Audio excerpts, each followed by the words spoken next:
오늘 내 아버지는 누구냐라는 주제를 가지고 하나님의 말씀 상고해보는 시간을 갖도록 하겠습니다. 옛날에 미국에서 일어났던 일이라고 합니다. 어떤 미혼모가 아이를 하나 낳았습니다. 아이가 이제 유치원을 가게 되었는데 유치원 선생님이 묻습니다.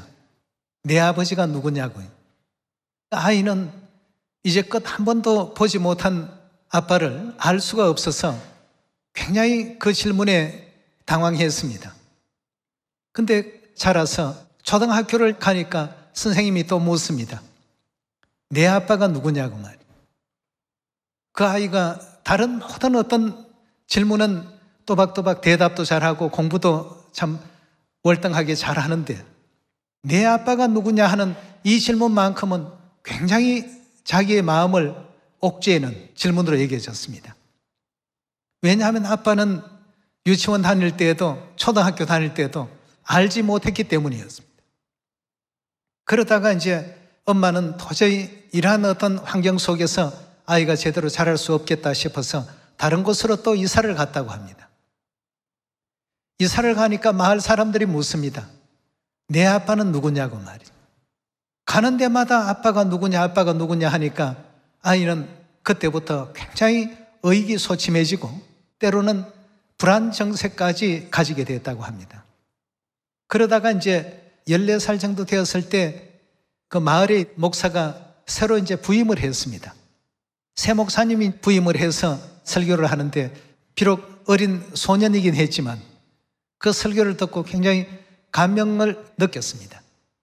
예배 후에 집으로 돌아가려고 나오게 됐는데 목사님이 아이를 이렇게 보더니만 너가 누구의 아들이었더라 하고 이제 물으시는 겁니다.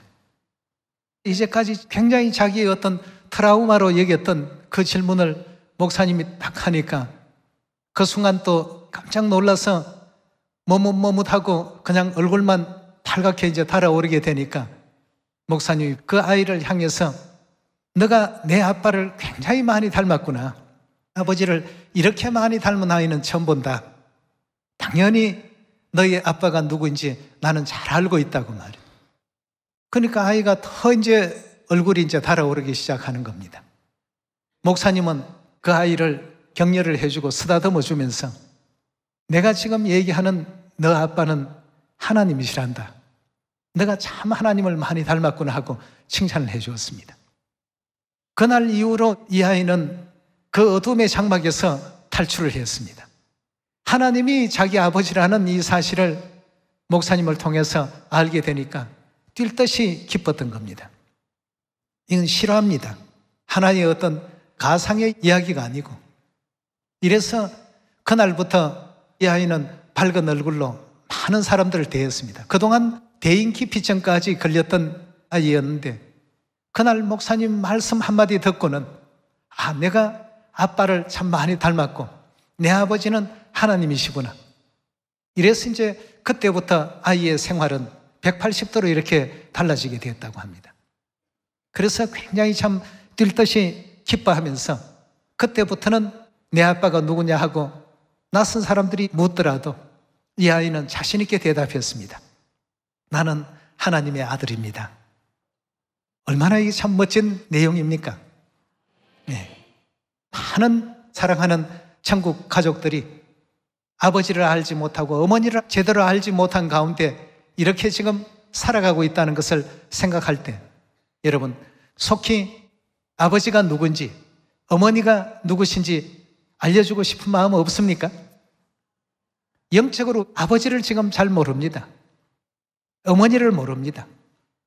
그리고 자신이 어떤 영적 환경 가운데 놓여 있는지 알지를 못하고 있습니다. 누군가가 내 아버지가 누구냐라고 묻는다면 우리는 어떻습니까? 우리 아버지는 하나님이시요 충분히 그렇게 얘기할 수가 있습니다. 그리고 우리에게는 아버지 어머니께서 주신 확실한 정표가 있죠. 그걸 성경에서는 인을 쳤다 이렇게 표현되어 있습니다. 이런 어떤 확실한 내용을 가지고 사마리아 땅끝까지 만민에게 아버지 이름을 자랑하고 어머니의 그 영광을 자랑할 줄 아는 우리 하늘 가족들 다 되셔야 안 되겠습니까? 방금 얘기한 이 사람은 미국의 그 주지사로 2번이나 당선이 되었던 벤 후프라는 주지사의 그 일합니다. 여러분, 우리도 허감한 세상 가운데 있는 수많은 우리 형제 자매들이 있습니다. 저들에게 우리 아버지를 알려줘야 되겠습니다. 예. 당신은 참 아버지를 많이 닮았다고 말, 어머니를 참 많이 닮았다고 알려줘야 되겠습니다. 그리고 당신의 아버지는 하나님이요 어머니는 하나님이시다는 이 사실도 알려줄 필요가 있지 않겠습니까? 예. 그래서 성경은 우리에게 하나님의 이름을 어떻게 하라고요? 많이 자랑하라고 했습니다. 온 세상 만민에게 등불을 켜서 마루 밑에 숨겨놓지 말고 밖에 내다 걸어라. 천하 만민이 다 볼 수 있고 알 수 있도록 나타내야 된다. 성경은 그렇게 우리에게 알려주고 있습니다. 예. 우리 아버지가 하나님이시라는 것에 대한 증거를 성경 속에서 한번 찾아보도록 하겠습니다. 먼저 히브리서 12장의 말씀 함께 보도록 하겠습니다.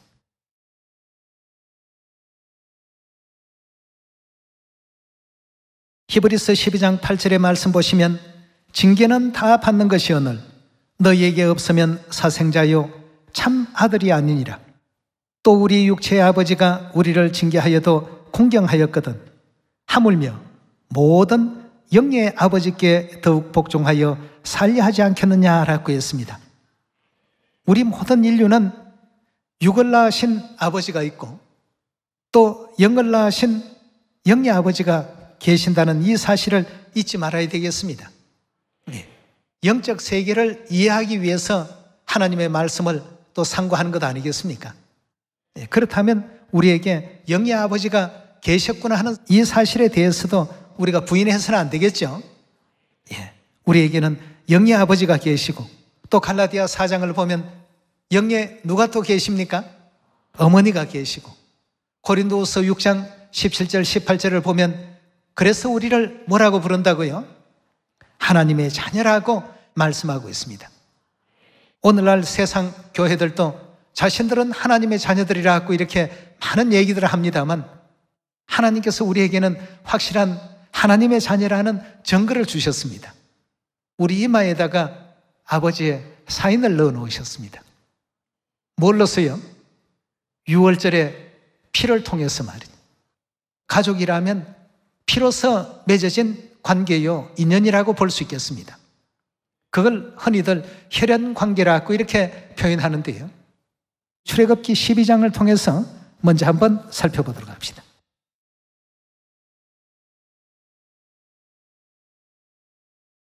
출애굽기 12장 11절의 말씀 보시면 너희는 그것을 이렇게 먹을지니 허리에 띠를 띠고 발에 신을 신고 손에 지팡이를 잡고 급히 먹으라. 이것이 여호와의 유월절이니라. 12절입니다. 내가 그 밤에 애굽 땅에 두루 다니며 사람과 짐승을 물어나고 애굽 나라 가운데 처음 난 것을 다 치고 애굽의 모든 신에게 벌을 내리리라. 나는 여호와라. 내가 애굽 땅을 칠 때 그 피가, 그 피 하면 무슨 피죠? 유월절 양의 그 피가 너희의 거하는 집에 있어서 너희를 위하여 뭐가 된다고요? 한글 성경에는 표적이라고 되어 있는데 영문 성경에는 사인이라고 되어 있습니다.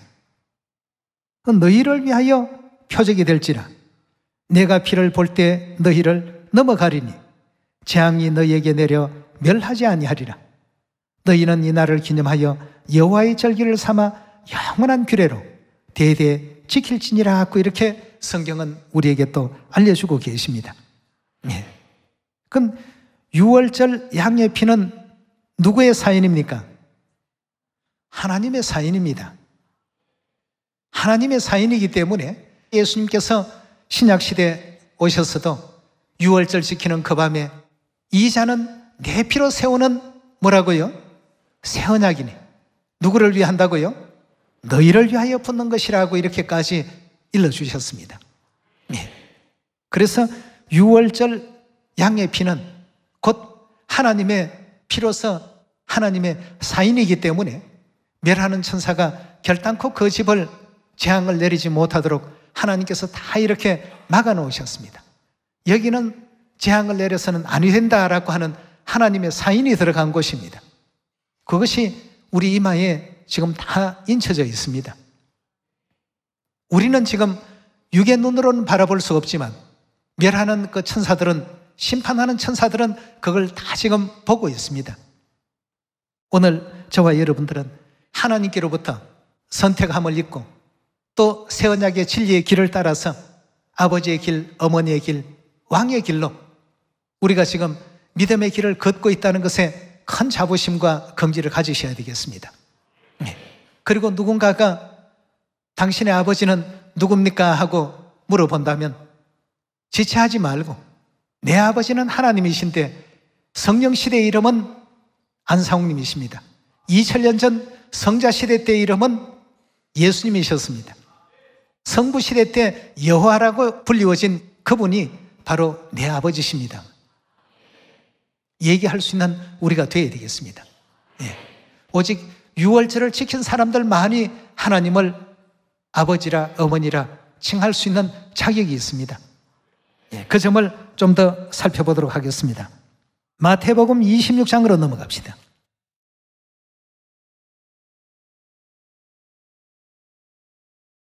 마태복음 26장 17절의 말씀 보시면 무교절의 첫날에 제자들이 예수께 나와 가로되 유월절 잡수실 것을 우리가 어디서 예비하기를 원하시나이까? 18절입니다. 가라사대 성한 아무에게 가서 이르되 선생님 말씀이 내 때가 가까웠으니 내 제자들과 함께 유월절을 내 집에서 지키겠다 하시더라 하라 하신대 제자들이 예수의 시키신 대로 하여 유월절을 예비하였더라 고 했습니다. 자, 유월절 예비하고 유월절을 지키는 장면을 26절로 넘어가 보도록 합시다. 26절입니다. 저희가 먹을 때에 예수께서 떡을 가지사 축복하시고 떼어 제자들을 주시며 가르사대 받아 먹으라 이것이 내 몸이니라 하시고 또 잔을 가지사 사례하시고 유월절에 포도주가 담긴 잔이죠. 그 잔을 가지사 사례하시고 저희에게 주시며 가르사대 너희가 다 이것을 마시라 이것은 죄 사함을 얻게 하려고 많은 사람을 위하여 흘리는 바 나의 피 곧 언약의 피니라 하시면서 예수님의 살과 예수님의 피의 의미를 유월절 떡과 포도주로서 알려주고 계십니다. 그렇다면 그리스도의 피로서 인침받은 사람들, 그 이마에 사인이 된 사람들은 지금의 이 삶이 왕의 길로서의 그 삶이라는 것을 한시도 잊어서는 안 됩니다. 예. 우리 아버지가 하나님이시니까 우리의 삶이 어떠해야 되겠습니까? 하나님 자녀답게 살아야 되지 않겠습니까? 예. 말도 행실도 모든 언행심사도 아버지의 자녀면 아버지 자녀답게 어머니의 자녀면 어머니 자녀답게 그런 또 삶을 영위할 수 있는 우리 하늘 가족들이 다 되셔야 되지 않겠습니까? 예. 요한계시록 7장 1절의 말씀 보도록 합시다.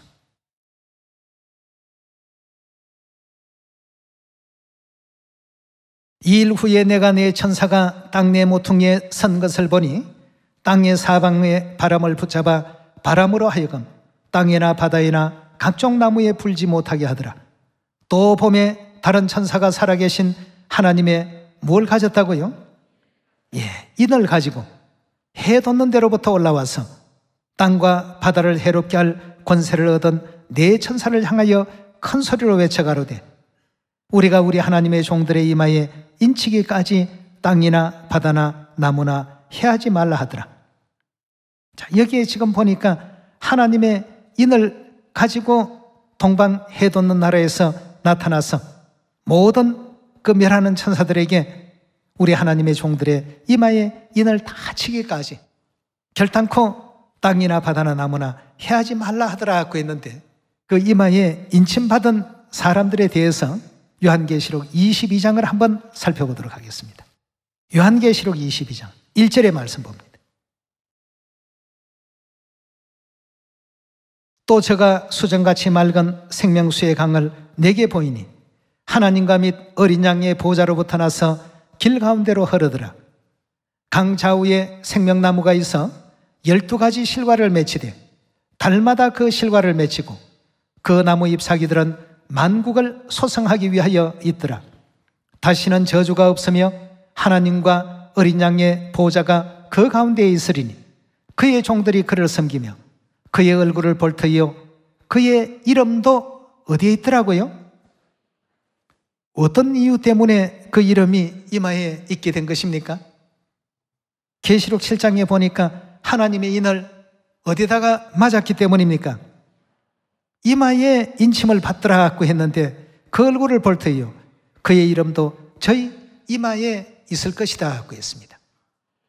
동양에서는 그걸 보통 도장이라고 말을 하고 서양에서는 시그니처, 사인이라고 보통 표현을 많이 하죠. 같은 어떤 의미가 되겠습니다.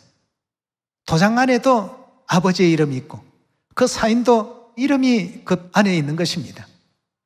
그렇다면 오늘날 이사야 52장 말씀과 같이 내 백성은 즉 내 자녀라고 한다면 반드시 뭘 알아야 된다고요? 이름을 알아야 된다고 했습니다. 엉뚱한 사람의 이름이 이마에 붙어 있다면 이건 큰일 아니겠습니까? 하나님의 이름이 있어야 되겠습니다. 그래서 예수님께서도 성령 시대 새 이름을 주시겠다고 약속하지 않았습니까? 성부 시대는 여호와라는 이름으로, 성자 시대는 예수라는 이름으로, 오늘날 이 성령 시대에는 새 이름 안상홍님의 그 이름이 우리 이마에 다 새겨지게 된다라고 이렇게 일러주셨는데요. 그 이마에 이름을 가지려면 우리가 뭘 지켜야죠? 유월절 그리스도의 거룩하신 피가 우리 속에 있어야 되겠습니다. 왜냐하면 그 피가 하나님의 그 이름으로 기록한 하나님의 사인입니다. 그래서 유월절 포도주를 가리켜서 이 잔은 누구의 피라고요? 내 피로 세우는 새 언약이다. 이건 내 피다고 했습니다. 예. 그래서 그리스도의 피가 없는 사람들은 하나님을 가리켜서 아바 아버지라 부른다 하면 가짜 자녀가 될 수밖에 없는 것입니다. 22장 3절 다시 보겠습니다. 요한계시록 22장 3절입니다. 다시는 저주가 없으며 하나님과 어린 양의 보좌가 그 가운데 있으리니 그의 종들이 그를 섬기며 그의 얼굴을 볼 터이요 그의 이름도 저희 이마에 있으리라. 다시는 밤이 없겠고 등불과 햇볕이 쓸데없으니 이는 주 하나님이 저희에게 빛이심이라. 저희가 세세토록 뭘 한다고요? 아무나 하는 왕노릇이 아니고 그 이마에 이름이 이와 같이 새겨져 있는 사람들. 예. 뭘로서 이마에 이름을 하나님께서 표시를 해 두셨느냐 하면 출애굽기 12장을 통해서 보니까 유월절 양의 피를 문설주와 문인방에 전부 바르도록 하셨는데 그것이 사인이 되었습니다. 하나님의 피가 모든 재앙을 넘어가게 해주셨는데 그것이 곧 하나님의 뭐라고요? 하나님의 그 이름이라고 했습니다. 여기에 지금 주신 내용의 말씀을 보면 세세토록 왕노릇 할 사람들은 그 이마에 이름이 있는 사람들입니다. 그렇지 않는 사람들은 결단코 세세토록 왕노릇 할 수 있는 이 영광에 동참할 수가 없는 것입니다. 이 문제에 대해서 요한일서 2장의 말씀 함께 보겠습니다.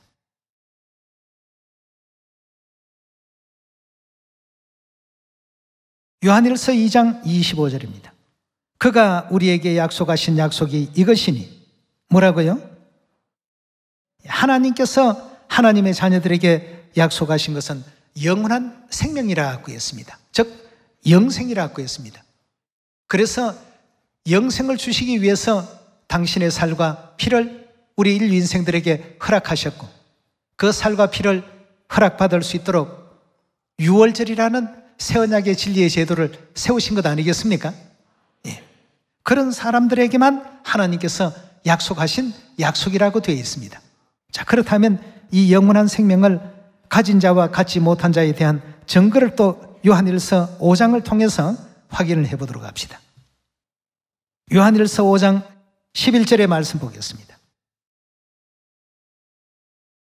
또 증거는 이것이니 하나님이 우리에게 뭘 주셨다고요? 영생을 주신 것이 증거라고 했습니다. 믿기만 믿으면 영생 얻는다. 근거가 없는 얘기들을 참 많이 하고 있습니다만 우리 하나님께서는 이 영생도 그냥 얻는 것이 아니라 그리스도의 살과 그리스도의 피에 동참할 수 있는 새 언약의 규례와 법도를 정해주지 않았습니까? 어떤 진리로요? 유월절이라는 생명의 진리를 우리 자녀들에게 일깨워 주셨습니다. 인자의 살을 먹고 인자의 피를 마시는 자는 영생을 가졌고 마지막 날에 내가 그를 다시 살리겠다. 이렇게 요한복음 6장 54절에 기록되어 있습니다. 자, 그렇다면 여기 지금 요한일서 5장 11절에 증거는 이것이니 하나님이 우리에게 뭘 주신 것이 증거입니까? 그럼 이 영생은 누구에게만 준다고 요한일서 2장에 설명했죠? 하나님께서 자녀들에게 허락하신 약속이 영생인데 그 영생은 유월절을 통해서 얻도록끔 만들어 놓으셨습니다. 네. 그럼 출애굽기 12장을 통해서 볼 때 하나님께서 유월절 어린 양의 피를 바르게 했는데 그 유월절 어린 양은 고린도전서 5장 7절에 우리의 유월절 양 그리스도라고 표현하지 않았습니까? 네. 결국 그 피가 하나님의 사인입니다.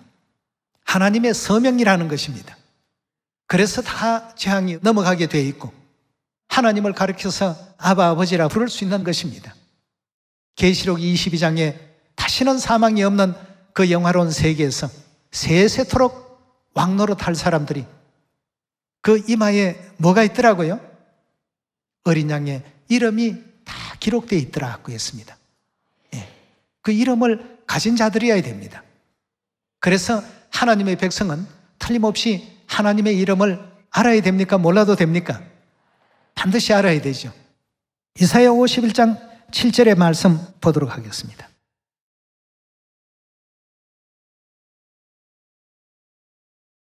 의를 아는 자들아 마음에 내 율법이 있는 백성들아, 그 의를 알고 마음에 하나님의 율법을 가지고 있는 사람들은 다 누굽니까? 하나님의 백성들이요 하나님의 자녀들 아니겠습니까? 너희는 나를 듣고 사람의 회방을 두려워 말라. 사람의 비방에 놀라지 말라. 그들은 옷같이 조맥에 먹힐 것이며 그들은 양털같이 벌레에게 먹힐 것이로되 나의 의는 영원히 있겠고 나의 구원은 세세 미칠 것이라 그랬습니다. 하나님의 자녀들에 대해서 52장 5절에 가서 말씀을 계속 이어보겠습니다. 여호와께서 말씀하시되 내 백성이 까닭 없이 잡혀갔으니 내가 여기서 어떻게 할꼬? 여호와께서 말씀하시되 그들을 관할하는 자들이 떠들며 내 이름을 항상 종일 더럽히도다. 그러므로 내 백성은 내 이름을 알리라 하고 했습니다. 하나님의 자녀들도 그 백성이라는 그 범주에 다 포함이 됩니다. 하나님의 자녀들은 틀림없이 하나님의 이름을 알아야 됩니다. 그런데 오늘날 세상 사람들에게 성부시대 때 하나님 이름이 뭡니까? 성경을 조금이라도 이해한 사람이라면 여호와라고 얘기합니다. 성자시대는 예수라고 하죠. 그럼 성령시대 하나님의 이름은 뭡니까? 모릅니다. 그냥 성령 아닌가요? 보혜사 아닌가요? 이렇게 되돌아옵니다. 우리가 성부시대도 아니요 성자시대도 아닌 성령의 시대에 살고 있습니다. 그렇다면 성령시대 하나님께서 사용하실 그 이름 알아야 됩니까? 몰라도 됩니까? 그래야 자기 이마에 하나님의 이름이 찍혔는지 아니면 다른 엉뚱한 신의 그 이름이 찍혀 있는지 구분할 것 아니겠습니까? 그래서 예수님께서도 나의 새 이름은 받는 자밖에는 알 사람이 없다. 새 이름으로 이 땅에 오신 그리스도 안상님의 이름을 이제까지 알지 못하고 존재했다는 것은 너무나도 부끄러운 일이죠. 어머니의 성호조차도 알지 못한다면 더더군다나 부끄러운 일 아니겠습니까? 예, 그래서 하나님께서는 그 이름을 자랑을 많이 하라고 했습니다. 자, 우리 한번 하나님의 이름을 자랑하라는 말씀 시편 20편 열어서 확인해 보도록 합시다. 시편 20편 7절의 말씀 함께 봅니다.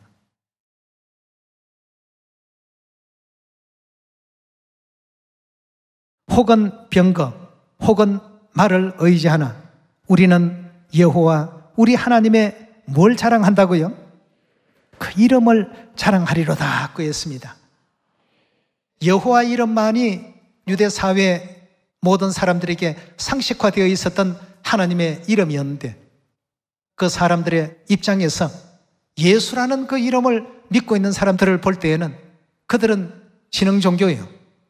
이단 같았던 것입니다. 그 유대교의 사람들은 시대가 성부 시대에서 성자 시대로 전환되었다는 사실을 전혀 알지 못하고 있었습니다. 오늘날 이 시대가 그렇습니다.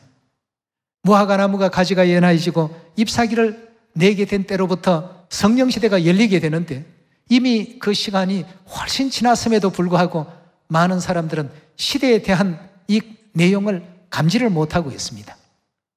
이 시대에 우리는 하나님의 이름을 어떻게 해야 됩니까? 자랑해야 되겠습니다. 예. 우리에게는 그리스도 안상홍님 새 이름으로 이 땅에 인류를 구원하기 위해서 오신 아버지가 계신다는 사실을 세상 만민에게 자랑할 줄 아는 그런 여러분과 제가 꼭 되어야 되겠습니다. 예. 초대교회 성도들은 예수라는 이름을 증거하다가 얼마나 핍박을 많이 받았습니까? 이단이라는 소리도 많이 들었고 때로는 로마의 원형극장에서 사자의 밥이 되기도 하고 또 인간 촛대가 되어서 불태움을 당하기도 하는 그런 어떤 환난과 핍박이 있었지만 그 이름을 증거하는 일에는 조금도 소홀하지 않고 게으르지 않고 그 영광 나타내는 일에 받는 그 핍박은 영광스럽게 감수를 했다는 신약 성경의 말씀을 우리가 확인할 수가 있습니다. 예. 성부 시대도 지났고 성자 시대도 지났습니다. 마지막 이 성령의 시대에 우리가 살고 있습니다. 그렇다면 성령의 이름을 더욱더 많은 사람들에게 각인시키고 알리고 전해줘야 되겠습니다. 예. 여러분은 아버지를 너무나도 많이 닮았기 때문에 굳이 당신 아버지가 누구라고 말 안 해도 나는 다 알 것 같습니다. 당신 아버지는 하나님이십니다. 그렇다면 하나님의 이름은 알고 계셔야 되지 않겠습니까? 성부 시대는 여호와라는 이름으로, 성자 시대는 예수라는 이름으로, 마지막 성령의 시대에는 새 이름으로 이 땅에 오신 그리스도 안상홍님이 우리의 하늘아버지라는 사실을 만민에게 더욱더 자랑할 줄 아는 여러분들이 꼭 되셔야 되겠습니다. 이 일이 성령 시대에 우리가 해야 할 일 중에 한 가지 아니겠습니까? 마태복음 28장 더 찾도록 합시다.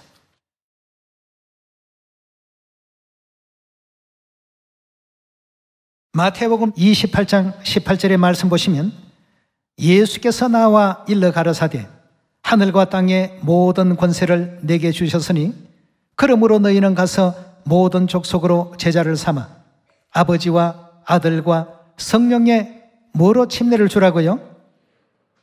근데 많은 사람들을 만나서 얘기를 해보면 아버지 이름 여호와라는 사실 인정합니다. 아들의 이름 예수라는 사실도 인정합니다. 그러나 성령의 이름이 있다는 것 이 자체를 지금 모르고 있습니다. 성령이 성령이지 성령이 무슨 이름이 있느냐 하는데 여러분, 여러분의 성경에는 성령이 이름이 있다 했습니까? 없다고 했습니까? 성경은 우리가 더해서도 안 되고 빼서도 안 됩니다. 성령의 이름이 있다라고 했으면 반드시 존재해야 됩니다. 그 이름을 올바르게 발견하고 아버지의 영광을 온 사마리아 땅끝까지 나타낼 수 있는 하늘 자녀들이 다 되셔야 되겠습니다. 예. 저와 여러분들 그리스도의 피로 영생 얻는 존재가 되지 않았습니까? 예. 하나님의 피로서 사인을 해놓으셨기 때문에 하나님께서는 결단코 우리를 버리지 않고 포기하지 않습니다. 끝까지 믿음 안에 거하면서 아버지를 자랑하고 어머니를 자랑하며 초림 때 예수 그리스도를 전파했던 초대교회 그 성도들처럼 성령의 이름인 새 이름 그리스도 안상홍님의 이름을 사마리아 땅끝까지 널리 또 전파하고 또 성령으로만 오신 것이 아니라 신부께서 함께 오셔서 생명수 샘가로 우리 모든 시온의 자녀들을 부르고 계시니까 아버지의 이름뿐만 아니라 어머니 이름까지도 귀히 여기고 사마리아 땅끝까지 전해줄 줄 아는 하늘 가족들 다 되시기를 부탁드리면서 말씀 이것으로 마치겠습니다. 감사합니다.